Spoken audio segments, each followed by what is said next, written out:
ክርስትና ሃይማኖት ትክክለኛ ሃይማኖት ነው ወይንም ክርስትና ሃይማኖትን ተከተሉ ያሉ አንድም ነብይ የለም። እነዚያ አምላክ ሲያናገራቸው ቃሎች ሲገልጥላቸው የነበሩ ነቢያቶችን በመጽሐፍ ቅዱስ ላይ አንድም ነቢይ እኔ ክርስቲያን ነኝ ብሎ ራሱን በዚህ ሃይማኖት የገለጸ አንድም ነቢይ የለም። ስለዚህ ከአምላክም ዘንድ ከነቢያትም ዘንድ ምንም እውቅና የለውም። እንዴት ነው ታዲያ ከተባለ የሄዱና የሆኑ ጥቅሶችን አገናኝተው ክርስቶስ ኢየሱስ ክርስቶስ ተብሏል። ስለዚህ ክርስትና ማለት የክርስቶስ ተከታይ ማለት ነው። ስለዚህ ክርስትና ሃይማኖት ይሄ ነው ብለው ይነግሯቸዋል። አንተና እንደሄዳ የምትፈልገው አንተና እንደሄደህ ጥቅስና አገናኝተህ ክርስትና ሃይማኖት ይሄ ነው ብለህ የምትመሰርተው ለአምላክ ይንገርህ እንጂ ነቢያቶች ይገሩህ እንጂ። እሺ ነቢያቶች ክርስቲያን ነበሩ? ላ የዛኔ ክርስትና ይባል አይታወቅም ነበር። ስለዚህ ነቢያቶች ካላወቁት አምላክ ካልገለጠላቸው ያን አንተ እንዴት ነው ደክመህ ለፍተህ ሄደህ ሃይማኖት ራስን የምትፈልገው? ወደ ኢስላም ስትመጣ ግን በትክክል መልሱን ግልጽ ቁልጭ ብሎ ታገኙታላችሁ። አምላክ ራሱ ትክክለኛው ሃይማኖት ከኔ ዘንድ እስልምና ሃይማኖት ነው ሲል ታያላችሁ። ሱረት አሊ ዕምራን ምዕራፍ 3 ቁጥር 19 ላይ ኢነ ዲነ ዒንደ ላሂ ልኢስላም ይላል። ከእኔ ከአምላካቸው ዘንድ ትክክለኛው ሃይማኖት እስልምና ሃይማኖት ነው ይላል። ራሱ ሙስሊሞች ሁኑ ብሎ ያዘናል አምላክ አላህ። ቃለ ሱብሓነሁ ወተዓላ ያ አዩሃ አለዚነ አመኑ ተቁላሃ ሐቀ ቱቃቲሂ ወላ ተሙቱነ ኢላ ወአንቱም ሙስሊሙን ይላል። እናንተ ያመናችሁ ሰዎች ሆይ እኔን አምላካችሁን አላህን ተገቢውን መጠንቀቅን ተጠንቀቁ፣ አደራ ሙስሊሞች ሆናችሁም እንጂ እንዳትሞቱ ይለናል። በሌላ ቦታ ላይ አምላክ አላህ ሱብሓነሁ ወተዓላ እስልምና ሃይማኖት ራሱ ለነቢያት ደንግጎ እንደሰጠ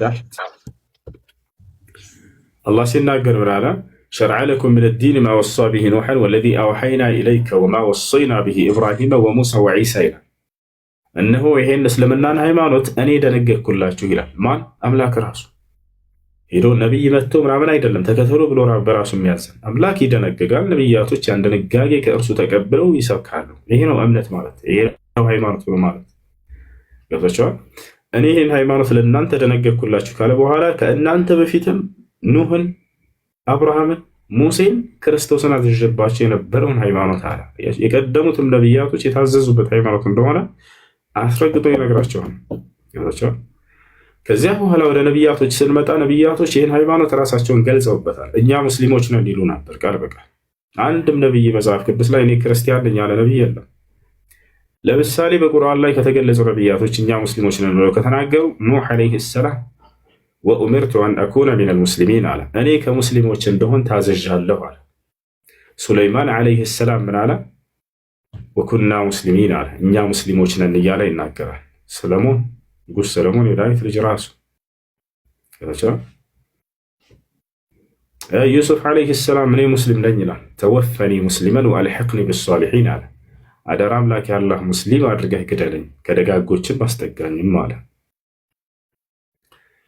የነቢያት ህዝቦች ሙስሊሞች ነን እያሉ ሲናገሩ ታያላችሁ ቃል በቃል። የሙሴ ህዝቦች ምን አሉ? ረበና አፍሪግ ዐለይና ሰብረን ወተወፈና ሙስሊሚን አሉ። ጌታችን አላህ ሆይ ትዕግስትህን በእኛ ላይ አፍሰስ ሙስሊሞችም አድርገህ ግደለን አሉ። ነቢያቶች ራሳቸው ህዝቦቻቸውን ሙስሊሞች ሁናችሁ እንጂ እንዳትሞቱ አደራ እያሉ ይሰብኳቸው ነበር። ያዕቁብ ለልጆቹ ምን አላቸው?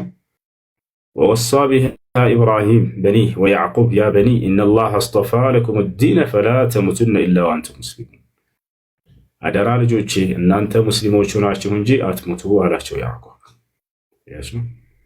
ሐዋርያቶች ቃል በቃል እኛ ሙስሊሞች ነን ብለው ሲናገሩ ታያላችሁ በሁለት ቦታ ላይ በቁርአን ላይ፣ አንደኛ ሱራ አሊ ዕምራን ላይ፣ ሁለተኛ ሱረት አልማኢዳ ላይ። ሱራ አሊ ዕምራን ላይ ያለው ላይ ምን አሉ? ፈለማ አሐሰ ዒሳ ሚንሁም ልኩፍረ ቃለ መን አንሳሪ ኢለላህ ቃለ ልሐዋርዩነ ነሕኑ አንሳሩላህ አመና ቢላሂ ወሽሀድ ቢአንና ሙስሊሙን፣ እነሆ በአላህ አምነናል እኛም ሙስሊሞች መሆናችንን መስክር አሉ ይላል። በሱራ አልማኢዳ ላይ ቀጣዩ ምዕራፍ ላይ ምን አሉ?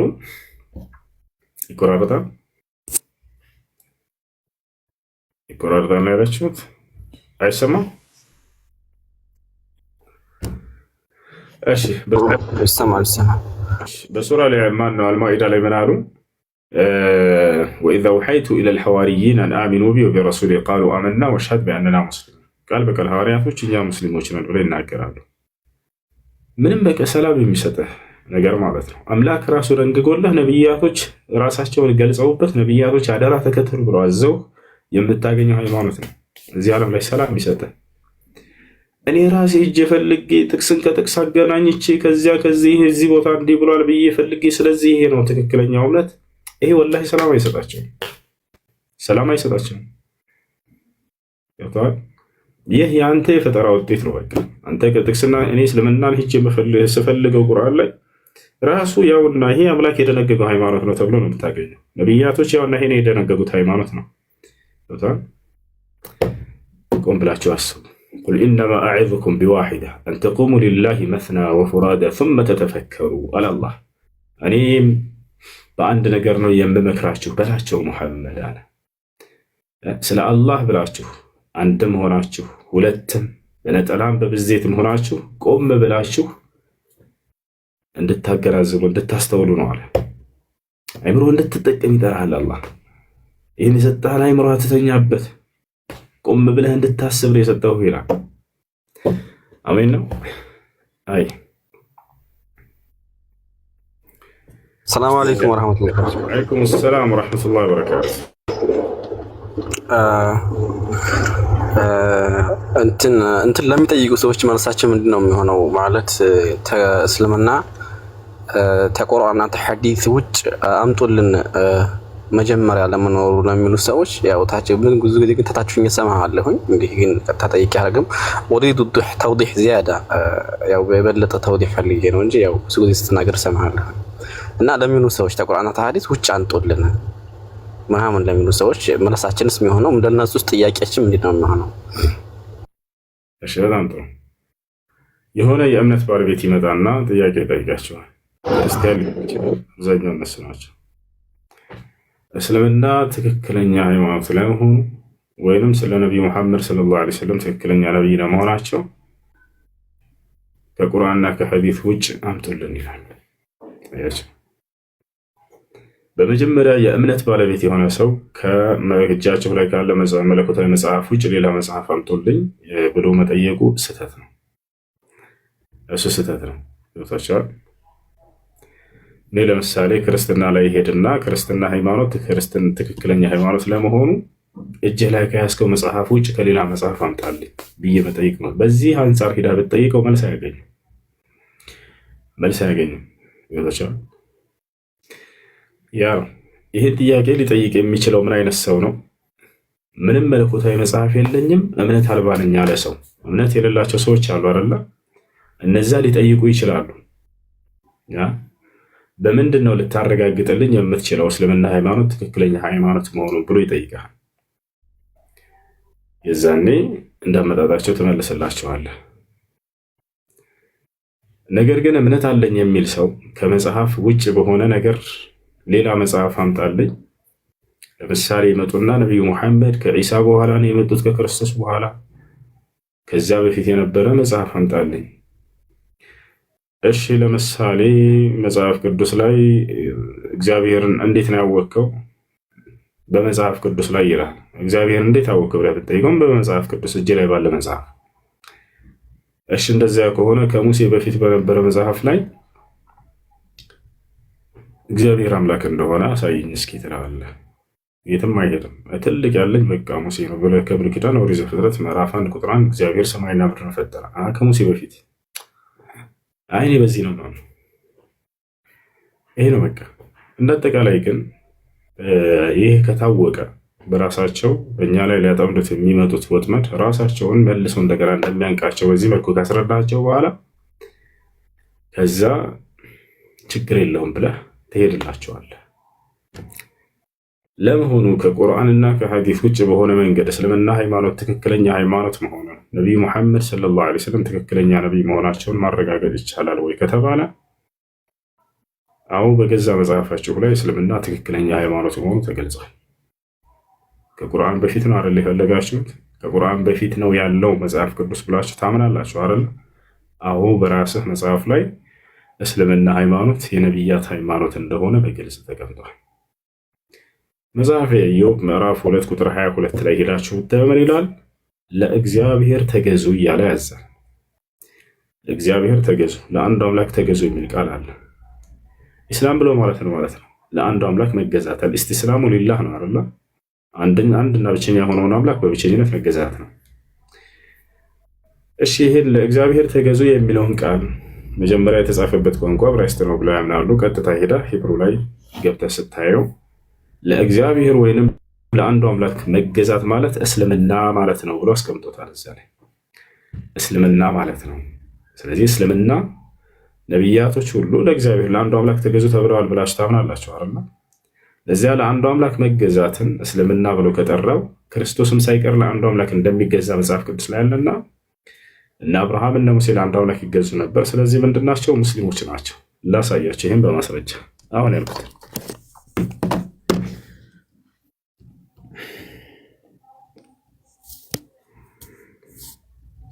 እሺ በመጀመሪያ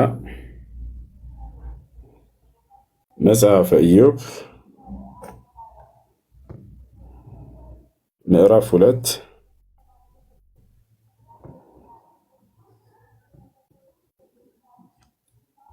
ቁጥር 22 ላይ እንገባለን። ምን ይላል ልጆች? መጽሐፈ ኢዮብ ምዕራፍ 2 ቁጥር 22 ለእግዚአብሔር ተገዙ ይላል። ታያችኋል። ለእግዚአብሔር ተገዛ ከእርሱም ጋር ሰላም ይኑረህ በረከትን ታገኛለህ ይላል። ስለዚህ ለእግዚአብሔር ተገዙ የሚለውን ቀጥታ የራሱ ቋንቋ ላይ ዕብራይስጥ ላይ ሄደን እናየው እስኪ። ያ ባይብላው ላይ ገብተናል። አሁን ምዕራፍና ቁጥሩን የቅድሙን እናስቀምጣለን። መጽሐፈ ኢዮብ ምዕራፍ 2 ይቅርታ ምዕራፍ 22 ቁጥር 21 ወደ አማርኛ እንቀይረዋለን። እሺ ምን ይላል?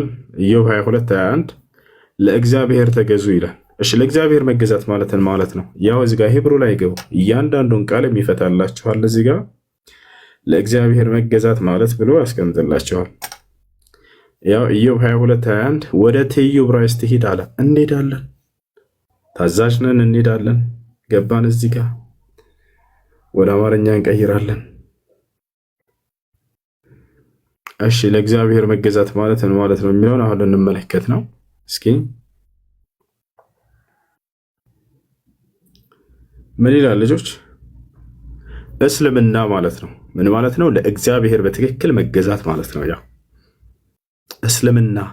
እስልምናን ከቁርአን እና ከሐዲስ ውጭ ከዚያ በፊት ባለ መጽሐፍ አረጋግጥልኝ አይደል? ያው በገዛ መጽሐፍ ላይ ለእግዚአብሔር በትክክል መገዛት ማለት ነው እስልምና ማለት። ስለዚህ ነብያት ሁሉ ለአንዱ አምላክ ተገዙ ተብለዋል። ያ ማለት ሙስሊሞች ነው ማለት ነው። የራሳቸው ፍቻ ይሄ ቁርአን ሐዲስ ማብራሪያ አይደለም። ባይብል ምን ነበሩ እነዚያ ነብያቶች? ሙስሊም እንጨምርላችሁ። ያ ለእግዚአብሔር ራስን ማስገዛት ምንድነው ይላል? ያው ሙስሊም እዚህ ጋር ሙስሊም ነበሩ። ይሄን ይመስላል። አይ ጥያቄ አለ? ሹክራን ጀዛከላህ። ሁለተኛ ጥያቄ አንድ ጥያቄ አለኝ። እሱ አንድ ጥያቄ ይጠይቅ። እሱ አስቀድም።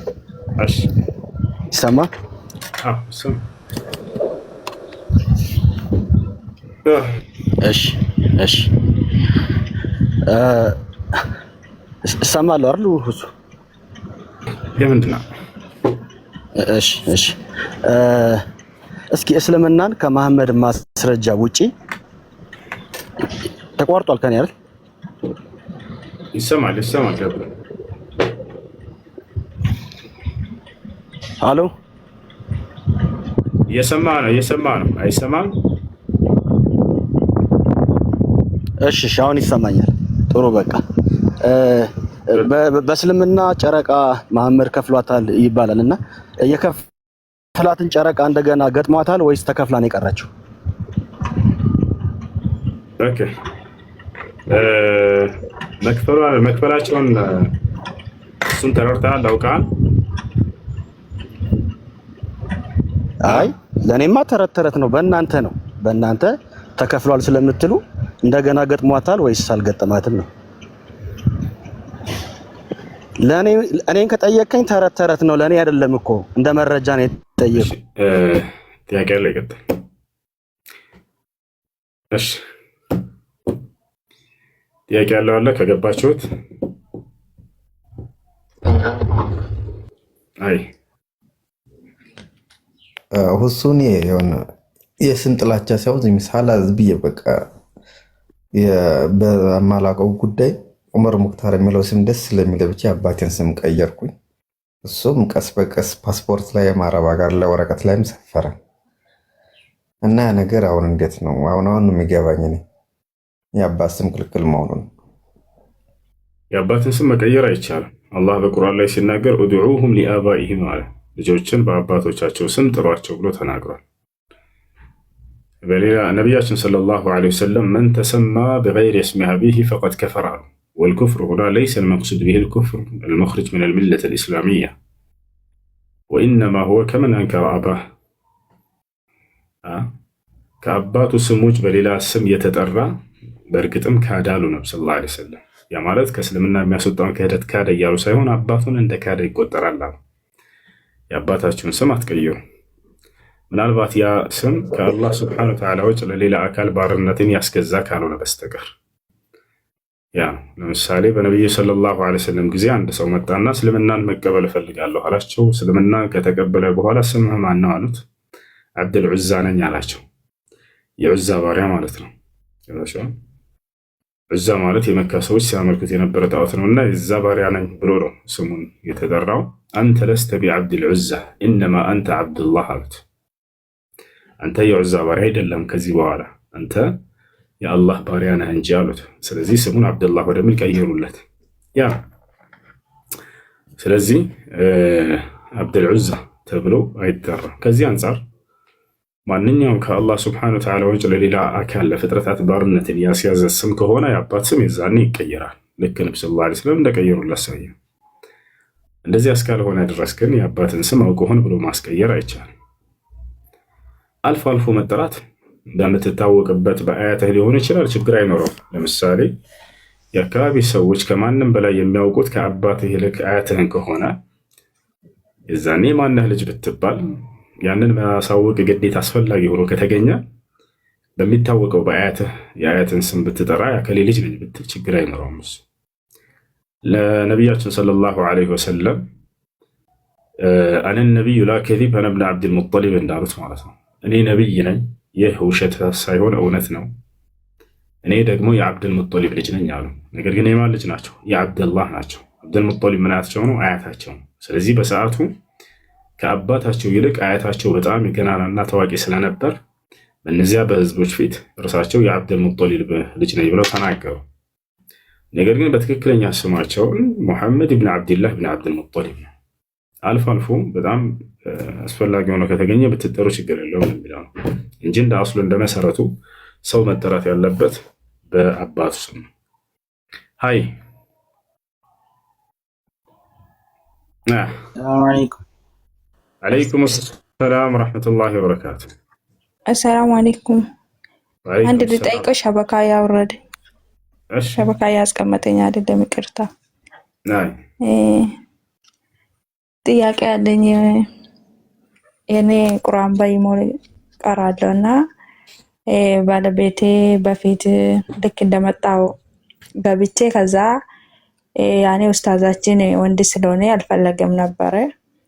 ከዛ እኔ ደግሞ የቁርአን ራሱ ማያስቀራኝም ታውቃለህ፣ ብዙም እውቀት የለውም እና እኔ ደግሞ ለቁርአን ብቻ ነው የሄድኩት፣ ለሌላ ነገር አይደለም የሄድኩት ብዬ ላስረዳ ሞክሬው ነበር፣ ግን አልተረዳኝም እና በሰዓቱ ማቆይ ሞንትቼ ሌላ ቀይሬ የቀራው ነበር። ግን አሁን አልሐምዱሊላህ አሁን አስረድቻለሁ። ያኔ ዛኔ ወንጀል ነበረኝ የሄድኩ አይደለም ብዬ የሄድኩ ነበር። እሺ ባል ስለሚስቱ ካለበት ግዴታዎች መካከል ዲኗን እንድትማር ማድረግ፣ እንዲሁም ደግሞ ማብላት፣ ማጠጣት፣ ይህ ማንኛውም የህይወት ኃላፊነቶች ግዴታ እንዳሉበት ሁሉ ማለት ነው። ከዚያ በፊት እንዳውም ስለ ዲኗ ነው ያንን እንድትማር ትኩረት ማድረግ ያለበት። ከቻለ ሊያስተምራት ይገባል። ካልቻለ ደግሞ የምትማርበትን መንገድ ሊያመቻችለት ግዴታ አለበት።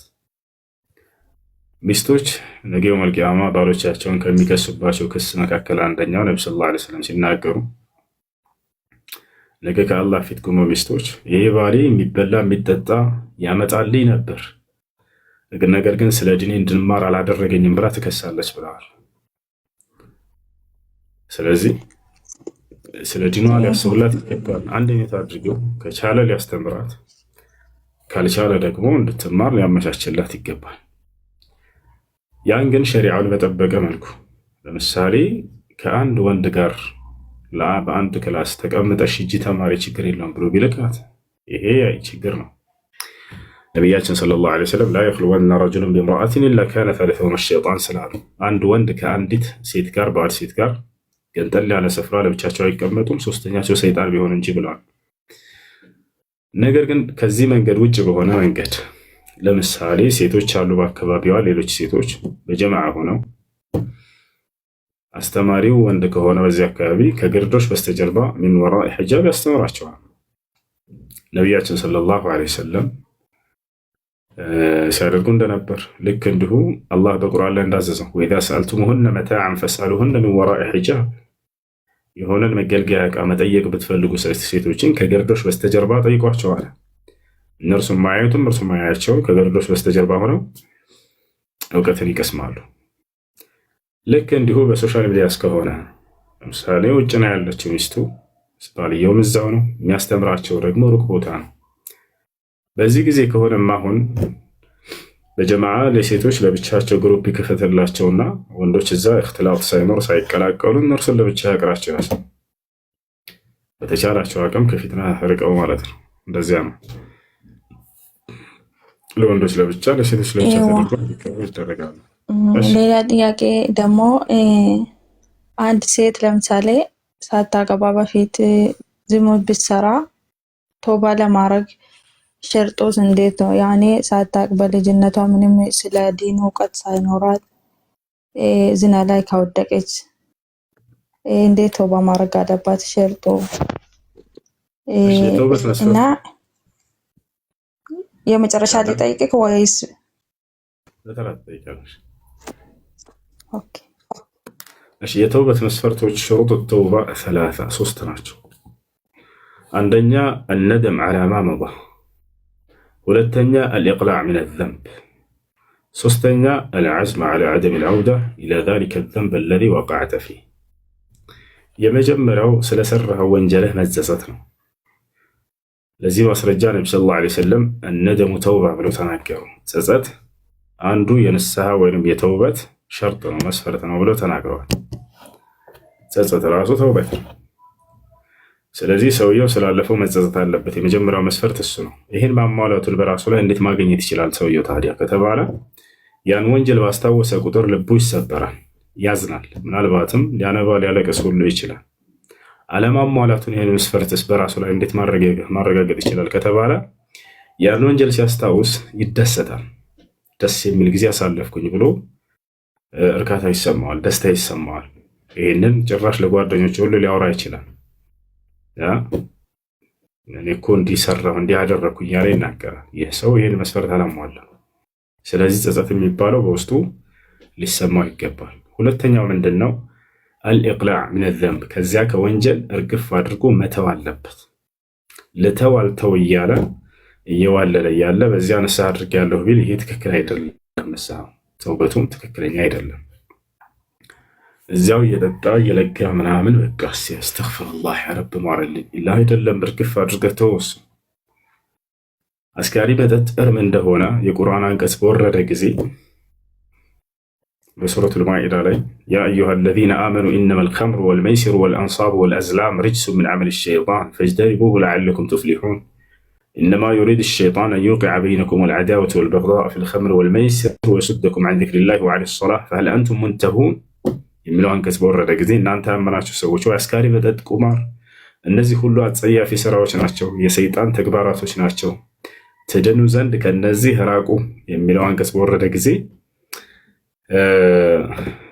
የመዲና ሰዎች ልክ ይህን አንቀጽ እንደሰሙ እንዳለ ቤታቸው ውስጥ የነበረን ያዘጋጁትን ሊጠጡት፣ ሊሸጡት፣ ሊጠቀሙበት ያሉትን አስካሪ መጠጥ ወዳው ይህ አንቀጽ እንደወረደ ሲሰሙ ሁሉንም በገደል ላይ አንስተው ሰደዱት፣ ደፉት። መዲና በአስካሪ መጠጥ እስክትሸት ድረስ ደረሰች። ገብታችኋል? ይሄ ነው ትክክለኛ አማኝ ብሎ ማለት። ልክ የአምላክን ትእዛዝ በሰማ ጊዜ ወዲያው ያንን በቃ ይሄን ጠጥቼ ተውብታለሁ ምናምን አይደለም። እርግፍ አድርገው ሁሉንም ጣሉት። እና ሁለተኛው መስፈርት ስለዚህ ምንድነው? ያን ነገር እርግፍ አድርጎ መተው። ሶስተኛው ምንድነው? አልዓዝም አለ ዓደም العودة الى ذلك الذنب الذي وقعت فيه ወደዚያ ወደ ወደክበት ወንጀል ላለመመለስ ቁርጥ ማድረግ ይታቻል።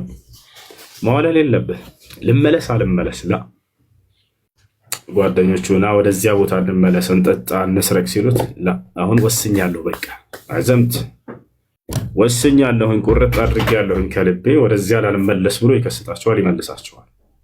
ይሄ ነው ትክክለኛ።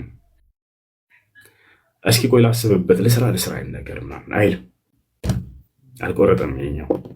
ስለዚህ ሶስቶቹ መስፈርቶች ሊሟሉ ይገባል። እነዚህ ሶስቶቹ መስፈርቶች አሟልቶ ተውበት ያደረገ ሰው አላህ ሱብሓነሁ ወተዓላ ሊቀበለው ቃል ገብቷል። አይሽ ኦኬ። መጨረሻ ደግሞ እኔ አንድ ግቢ ነበርንና ከክርስቲያኖች ጋር ማለት ነው አብረን ቡና እንጠጣ ነበር። ያኔ አንድ ግቢ ስለሆነ ቡና ሲያፈሉ አመት ባላችሁ ሲሆንም ይጠሩኝ ነበር፣ ግን እኔ አልሄድም፣ ያመጡልኛል ታውቃለህ። እኔ ደግሞ ከምጥለው አላህ ይጠይቀኛል ብዬ አንዳንዴ ይበላ ነበር። ወላሂ አላህ ይቅር በለኝና ማለቴ ዳቦ ምናምን ነው፣ ስጋ ሳይሆን ዳቦ በቃ እየሰሩትን ያመጡልኝ ነበር። በዛ ላይ ደግሞ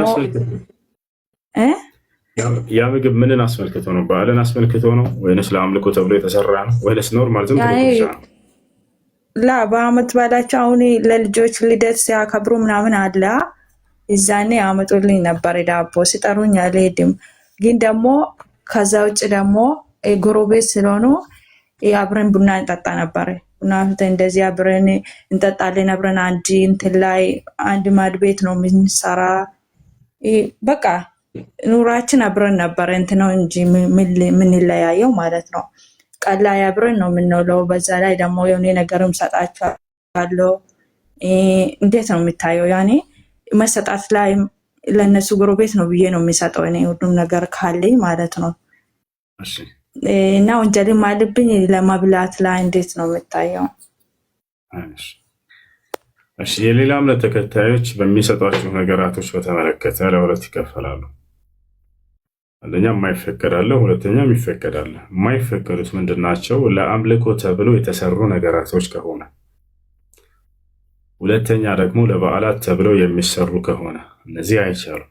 ሁለቱም ክህደት ስለሆኑ ያ ከአላህ ስብሐነሁ ወተዓላ ውጭ ለሌላ አካል ለአምልኮ ተብሎ የሚሰራ ሁሉ ለባዕድ አምልኮ ተብሎ የተሰራ ነው እና ያንን መብላት አይቻልም። ሁለተኛ በዓላቶች ልክ እንዲሁ አምላክ ሞተ ተብሎ ለተከበረ በዓል የሚሰራ ምግብ፣ አምላክ ተወለደ ተብሎ የሚሰራን ምግብ ተቀብሎ መብላት እሱ አይቻልም። ይሄ ክፋት አይደለም ወይ ልትሉ ትችላላችሁ። ላ ክፋት አይደለም። ክፋቱ እንዳው መቼ ነው? ያ ስህተት እንደሆነ እምነታቸው እያወቀን አብሽሮ አይዟችሁ ደስ ይላል ተደሰቱ ብለን ከእነሱ ጋር ያንን እያስመሰልን ብንካፈላቸው ነው። የዛኔ ለእነርሱ ካዘናችሁላቸው የምትራሩላቸው ከሆናችሁ ይሄ ያላችሁበት መንገድ ስህተት ነው ብላችሁ ከፊታቸው ቆማችሁ ቢጠሏችሁም መናገሩ ነው። ይሄ ነው ወዳጅነታችሁ ለነሱ። ኢብራሂም ዓለይሂ ሰላም ቢሆን ምን ያደርጋል? ባዕድ አምልኮ የሚያመልኩ ሰዎች አይዟችሁ ደስ ይላል ሌላቸው ለአይላቸው ከፊታቸው ቆሞ ይሄ ያላችሁበት መንገድ ሽርክ ነው ተው ተቆጠቡ ብሎ ነው የሚመክራቸው። ሙሳም ዒሳም ሁላቸው ነቢያት ቢሆኑ ነቢያት ማስመሰል አያውቁም በእምነት ላይ ተባቸዋል።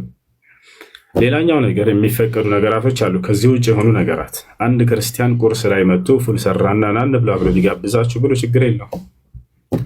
ከእምነትና ለአምልኮ ተብሎ የተሰራና ለበዓል ተብሎ የተሰራ እስካልሆነ ድረስ ምሳ ላይ እንብላ ነው አላችሁ ብሎ ችግር የለውም። የሆነ ሽሮ ነገር ሰርቶ ምናምን ቡና እንጠጣ አላችሁ ጎረቤታችሁ ነው ክርስቲያን ጠጡ፣ ችግር የለውም። ይሄን አይከለክልም ኢስላም። ስጋን በተመለከተ አህለል ኪታብ ወይም የመጽሐፍ ሰዎች ያረዱትን ስጋ በተመለከተስ አሁንም ለበዓል ተብሎ የተሰራ ከሆነ አይቻልም። ከበዓል ውጭ ከሆነ ወደሚለው እንምጣ። አይሁዶችና ክርስቲያኖች ያረዱትን ስጋ በተመለከተ አላህ ስብሓነሁ ወተዓላ በሱረቱል ማኢዳ ላይ ምን ብለዋል? አልየውመ ኡሒለ ለኩም ጠይባት ወጠዓሙ ለዚነ ኡቱል ኪታበ ሒሉን ለኩም ወጠዓሙኩም ሒሉን ለሁም ብሏል። እነሆ ዛሬ ለእናንተ ጥሩ ጥሩ ምግቦችን መመገብ ተፈቀደላችሁ።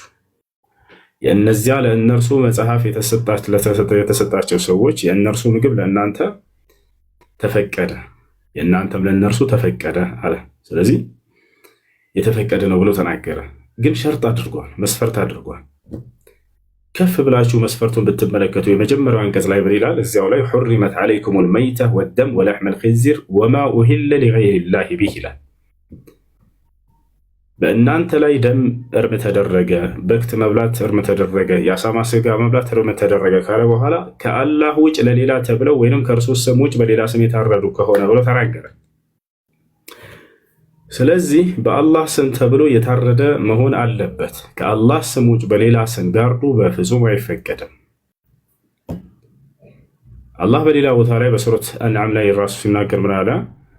ፈኩሉ ሚማ ዙኪረ ስሙላሂ ዐለይሂ ኢንኩንቱም ቢአያቲሂ ሙእሚኒን አለ። ወላ ተእኩሉ ሚማ ለም ዩዝከር ስሙላሂ ዐለይሂ ወኢነሁ ለፊስቅ። በእርሱ ላይ የአላህ ስም ተወስቶበት የታረደ ከሆነ ብሎ አለ። በእርሱ ላይ የአላህ ስም ሳይወሳበት የታረደ ከሆነ ግን እንዳትበሉ አለ። ስለዚህ እነዚህን አንቀጾች ስንሰበስባቸው ምንድነው መልእክታቸው ከተባለ የአይሁዶችና የክርስቲያኖች ስጋ አይበላም አንልም። ላ ይበላል፣ ግን መስፈርት አለው። መስፈርቱ ምንድነው?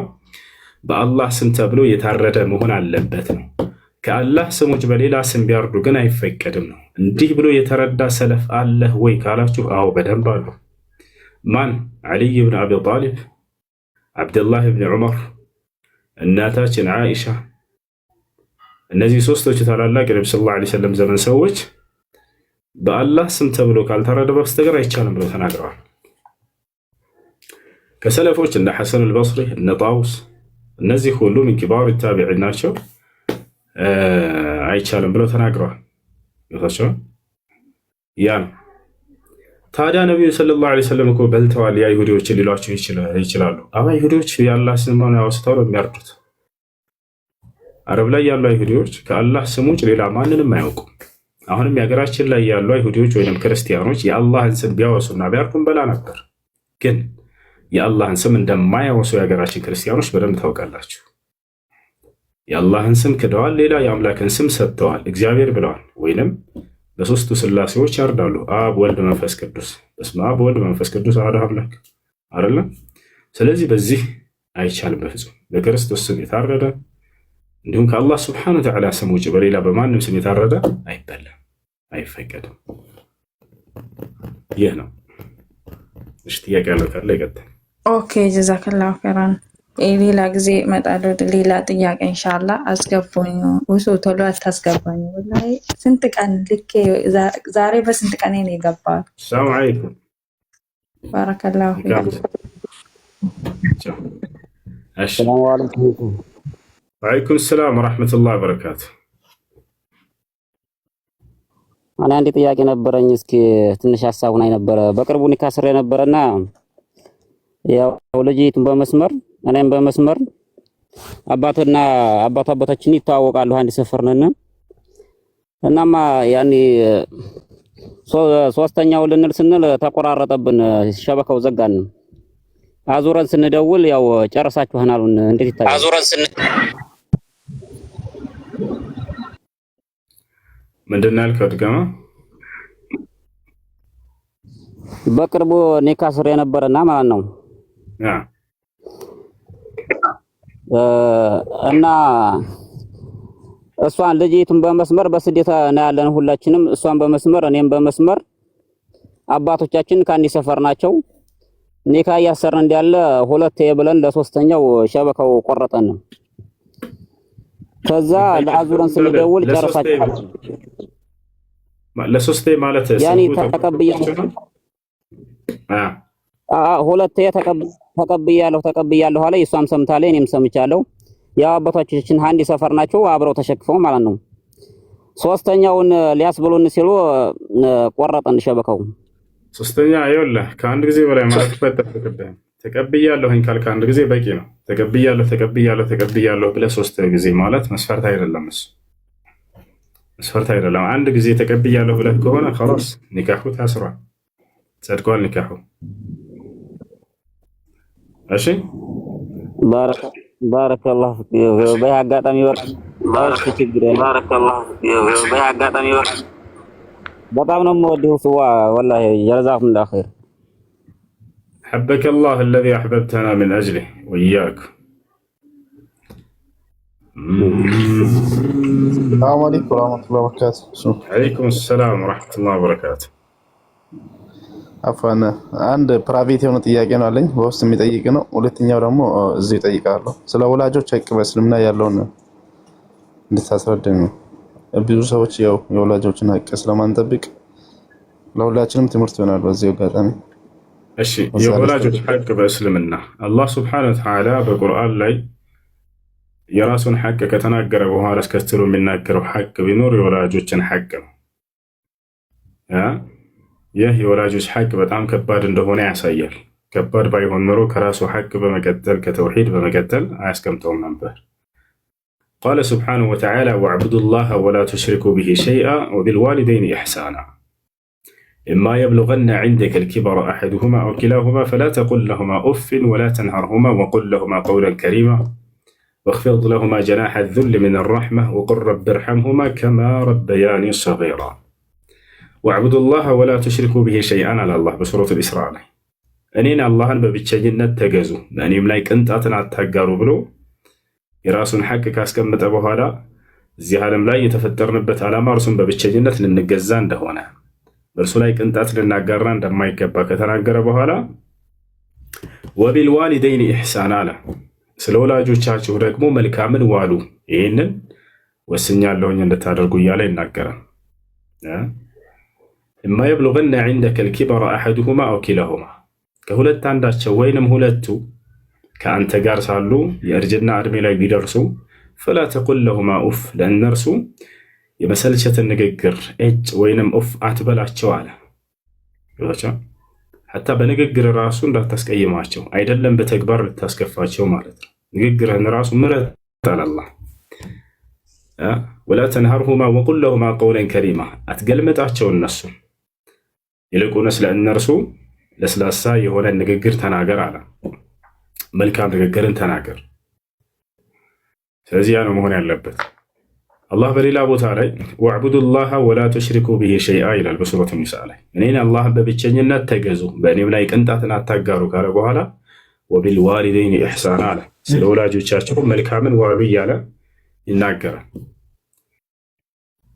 ያ እና አንድ ሰው ወደ ነብዩ ሰለላሁ ዐለይሂ ወሰለም ጋር መጣና እንዲሁ ጠየቃቸው። ያ ረሱላህ ማ ሁወ አፍደሉል አዕማል አላቸው። አንቱ የአላህ መልእክተኛ ሆይ ከስራዎች ሁሉ በላጩ ስራ የትኛው ነው አላቸው። የትኛው ነው ሲላቸው አሶላቱ ዐላ ወቅቲሃ አሉት። ሶላትን ጊዜውን ጠብቆ መስገድ፣ ያን አንዱን አምላክ በብቸኝነት ማምለክ ብሎ የአላህን ሐቅ ተናገሩና ثم ብር ልዋሊደይን ከዚያም ስለ ወላጆቻችሁ መልካምን መዋል ብለው ተናገሩ። ስለዚህ አላህ በቁርአን ላይ ነብዩ ሰለላሁ ዐለይሂ ወሰለም በሐዲስ ላይ የመጀመሪያው ሐቅ እዚህ ዓለም ላይ ሰው የተፈጠረበት አንዱን አምላክ አላህን በብቸኝነት መገዛት በእርሱ ላይ ቅንጣትን አለማጋራት እንደሆነ ከተናገሩ በኋላ የወላጅ ሐቅን ያስቀመጡት። ይህ የወላጆች ሐቅ በጣም ከባድ እንደሆነ ያሳያል። በተለይ ደግሞ የእናት ከዚያ በኋላ የአባት አላህ በቁርአን ላይ የወላጆችን ሐቅ ከገለጸ በኋላ የእናትን ሐቅ ያስቀድማል። እርሷ የከፈለችውንም መስዋዕት ይዘክርላታል። አላህ በሱረት አልአሕቃፍ ላይ ሲናገር ወወሰይና ልኢንሳነ ቢዋሊደይህ ኢሕሳና ሐመለትሁ ኡሙሁ ኩርሃን ወወضዐትሁ ኩርሃ ወሐምሉሁ ወፊሳሉሁ 30 ሸህራ እያለ ይናገራል። የሰው ልጅን አደራ ስለ ወላጆችህ መልካም ዋል ብዬ ተናዝዣዋለሁኝ አደራ ብያዋለሁ ካለ በኋላ የእናትን መስዋዕት ይገልጽላታል። ሐመለትሁ ኡሙሁ እናቱ ተሸክመዋለችና አርግዘዋለችና እያለ በዚያ በእርግዝና ጊዜ ያሳለፈችውን መስዋዕት አላህ ያወሳላታል በቁርአን ላይ። ልክ እንዲሁ ሐዲስ ላይ ነቢዩ ሰለላሁ ዐለይሂ ወሰለም አንድ ሰው መጣና ጠየቃቸው። ያ ረሱላላህ መን አሐቁ ናስ ቢሑስኒ ሱሕበቲ አላቸው። እዚህ ዓለም ላይ ከሰዎች ሁሉ የእኔ መልካምነት የሚገባው ማን ነው ሲላቸው ኡሙክ አሉት። እናትህ ነች አሉት። ثم አላቸው ከዚያስ አላቸው ثم ኡሙክ አሁንም እናትህ ነች አሉት። ثم አላቸው ከዚያስ አላቸው ثم أمك هنا من ناته نشارت. وفي الرابع قال له ثم أبوك ثم الأقرب فالأقرب. ከዚያ በአራተኛው ከዚያ ሲላቸው ከዚያ አባት አሉ ከዚያ የቅርብ የሆኑ ዘመዶች እያሉ ተናገሩ። የእናት ሐቅ በጣም ከባድ ነው። በተለይ እናቶቻቸውን አደራ፣ እናትም አባትም ሁላቸውም፣ በተለይ ደግሞ እናት። ምክንያቱም አባት ጉልበት አለው፣ ሁሉ ነገር አለ።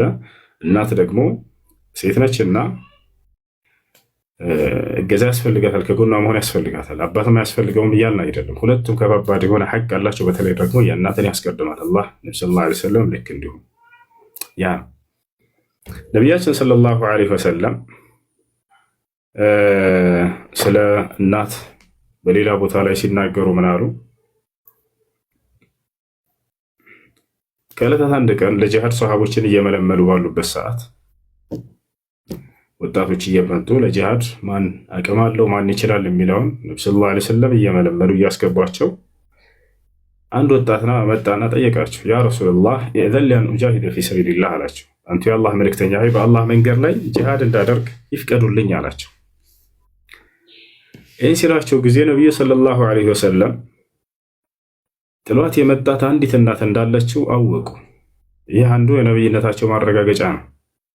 አንድ ነቢይ የድብቅ ነገራቶችን እና ሩቅ ነገራቶችን በዚያ ስፍራ ሳይገኝ ማወቁ የነቢይነቱ ማረጋገጫ ነው። አለከ ዋሊዳ አሉት ነብዩ ሰለላሁ ዐለይሂ ወሰለም። አንዲት እናት አለች አይደል አሉት። ቃለ በላ አሁ እናት አለችኝ አለ። ኢዝሀብ ፈጃሂድ ፊሃ አሉት ወልዘም ቀደመይሃ ፈኢነ ልጀነተ ተሕተ ቀደመይሃ አው ከማ ቃለ ነብዩ ሰለላሁ ዐለይሂ ወሰለም። ሂድና በእርሷ ላይ መልካምን ነገር አድርግ፣ በእርሷ ላይ ጂሃድን ስራ አሉት። ከእግሯ ስር ሆነህ መልካምን ዋልላት ለእርሷ፣ በዚያ ላይ ጂሃድ አድርግ። ወጃሂድ ፊሃ ለእርሷ መልካም በጎ በመዋል ጂሃድ አድርግ አሉት። ያ ትልቁ ጂሃድ ነው። በቃ ጀነት ከእርሷ ከእናትህ እግር ስር ትገኛለችና አሉት። ይህ ሰው እዚህ የመጣው ለምን ነበር? ጀነትን ፈልጎ ነበር። በአላህ መንገድ ላይ ጂሃድ አድርጎ የተሰዋ ሰው ጀነት እንደሚያገኝ ስለተገለጸ፣ ታዲያ ያንን ሊያጣ እንደማይችል እዛው በእናቱ ላይ መልካምን ቢሰራ ያንን ጀነት እንደሚያገኝ ነብዩ ሰለላሁ ዐለይሂ ወሰለም እየነገሩት ነው፣ እያስራኑት ነው። ምክንያቱም ሐዲስ ላይ ምን ይላል መሰላችሁ? ላ ተተመነው ሊቃአ አልዐዱው ወሰሉላህ አልዓፊያ ፈኢዛ ለቂቱሙሁም ፈስቢሩ ፈኢነ ልጀነተ ተሕተ ዚላል ሲዩፍ አሉ። አደራ ከጠላት ጋር ተገናኝታችሁ መገዳደልን መፋለምን እንዳትመኙ አሉ። ይልቁንስ በእናንተም በጠላቶቻችሁም መካከል አላህ ሰላምን እንዲያሰፍን ጸልዩ፣ ዱዓ አድርጉ አሉ። ነገር ግን ጦር ሜዳ ላይ ከመጡባችሁ እንዳትሸሹ ወደኋላ ጽኑ አሉ። መሸሽ የሙስሊም ባህሪ አይደለም። ጸብን አይፈልግም፣ ጦርነትን አይፈልግም ሙስሊም ያዛቸዋል። ነገር ግን ጦር ሜዳ ላይ ከመጣና ሊዋጋ ካለ ያ ሰው እንዳትሸሽ ወደኋላ ነው። ነብዩ ሰለላሁ ዐለይሂ ወሰለም ፈኢነ ልጀነተ ተሕተ ዚላል ሲዩፍ፣ ጀነት ከሰይፍ ስር ጥላ ስር ትገኛለችና አሉ።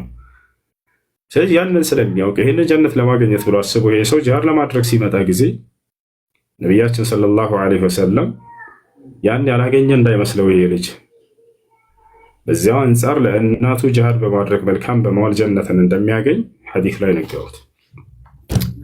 ስለዚህ ለእናት በጎ መዋል ጀነትን ያስገኛል። ለአባትም ያስገኛል። ነቢያችን ሰለላሁ ዐለይሂ ወሰለም አልዋሊዱ አውሰጡ አብዋብል ጀና አሉ። አባት የገነት መካከለኛው በር ነው አሉ። ያ ማለት ለእርሱ መልካም በመዋል ጀነትን መግባት ትችላላችሁ ነው። ስለዚህ አደራ እናቶችና አባቶቻችሁ የጀነት መንገዶቻችሁ ናቸው። ስለ እነርሱ መልካምን አድርጉ፣ መልካምን ዋሉላቸው። አይ ጥያቄ አለቀት ፎንሱ አንድ ጥያቄ ልጨምር ሰዓት ካለ። እሺ አሁን ብዙ ሰው ኖርማል አድርገው የሚያ ነገር አለ። አሁን በዚህ ሰዓት ላይ ያው ሐሜት የሚባል ነገር እስቲ ስለዛ ነገር አንድ ነገሮች ይባል ፕሊዝ። እሺ ሐሜት ከታላላቅ ወንጀሎች መካከል ነው። እንከባኢር الذنوب ከታላላቅ ወንጀሎች መካከል ነው። አላህ ሱብሓነሁ ወተዓላ በቁርአን ላይ አስጠንቅቋል። ነቢያችን ሰለላሁ ዐለይሂ ወሰለም ሐዲስ ላይ አስጠንቅቀዋል። አላህ በቁርአን ላይ ሲናገር ያ አዩሃ الذين آمنوا اجتنبوا كثيرا من الظن إن بعض الظن إثم ولا تجسسوا ولا يغتب بعضكم بعضا أيحب أحدكم أن يأكل لحم أخيه ميتا فكرهتموه واتقوا الله إن الله تواب رحيم الله سبحانه وتعالى ወላ የኽተብ ባዕዱኩም ባዕዳ አለ። አንዳችሁ ሌላውን አይማለ ማማት ክልክል ነው። የማማትን አስቀያሚነትና አስከፊነት አላህ ስብሐነሁ ወተዓላ በምን ገለጸው? ልክ አንድ ሰው የሞተ የወንድሙን አስክሬን ወይንም ስጋ የመብላት ያክል አጸያፊ ነው ብሎ ገለጸው። አዩሒቡ አሐዱኩም አንዳችሁ ይወዳልን አያእኩለ ለሕመ አኺሂ መይተን የሞተን የወንድሙን አስክሬን መብላት ይወዳልን? የዚህ ያክል አስቀያሚ ነው አለ። ስለዚህ ማማት በጣም ከባድ የሆነ ወንጀል ነው። ነቢያችን ሰለላሁ ዐለይሂ ወሰለም ስለ ሐሜት ትርጓሜ ሲጠየቁ ሱኢለ ረሱሉላህ ሰለላሁ ዐለይሂ ወሰለም ዐኒል ጊባ የአላህ መልእክተኛ ስለ ሐሜት ተጠየቁ። ፈቃል ዚክሩከ አኻከ ቢማ የክረህ አሉ። ሐሜት ብሎ ማለት ወንድምህን በሚጠላው ነገር በሌለበት ማውሳት ነው አሉ። በሚጠላው በሚያስከፋው ነገር በሌለበት ማውሳት። እሺ በመልካም ማውሳት እሱ ሐሜት አይባልም። ለምሳሌ ወንድምህ በሌለበት ቦታ ያ ሰው እኮ ወንድሜ በጣም በደህና ልጅ ነው መልካም ሰው ነው ምናምን ብትል ይሄ ሐሜት አይባልም። ነገር ግን በክፉ እርሱን በሚያስቀየውና በሚያስከፋው ነገር ማንሳት ነው። ከዚህ ሙስሊሞች ሊጠነቀቁ ይገባል። አይ እሱ ፕራይቬት የሆነን ጥያቄ እንዴት አድርጌ ነው ማገኘው? ጻፈ ውስጥ ታገኝ አየዋለሁ ኢንሻአላህ ሶዳ እሺ አላህ ይጠብቅህ። አላህ ይወዳል ወንድሜ። ሰላም አለይኩም ወራህመቱላሂ ወበረካቱ። እሱ ሰላም ወራህመቱላሂ ወበረካቱ።